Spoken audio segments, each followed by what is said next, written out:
We've had a big makeover here with regards to our clubhouse known as the Hut. I'm involved in pretty much everything.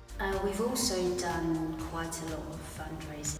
Around the first lockdown, we didn't have much in the bank account and we really needed to try and get the Hut together. It wasn't really much of a facility for us or any visitors. So we ran an online auction.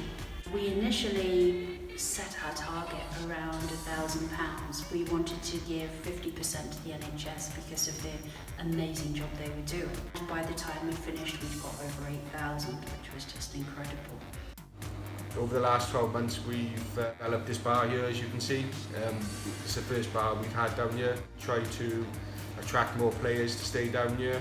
It was all partitioned off, so we ripped it all down. A few help with some of the players, and then I kind of took over, re-laminated the whole floor, made the bar, which has made us all now a clubhouse to be proud of. The Hut is always run by volunteers, so any profits we make in there come straight back into the club. Fundraising is down to all volunteers. Because we lost, during the first lockdown, we lost the opportunity to do our main fundraiser, which is the Rank Sevens festival we have. We wanted to show the community where their money went, so we used the money to create this clubhouse.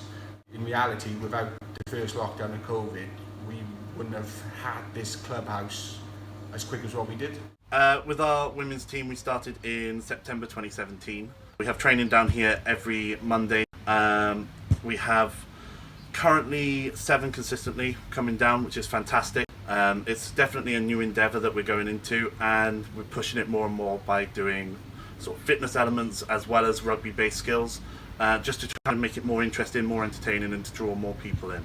Our new campaign that we're focusing on alongside with rugby is body positivity, and it's actually one of our women's members that suggested doing it. Figured that it would be a really nice initiative just to promote every type of body type, every body style, and really go for that positivity.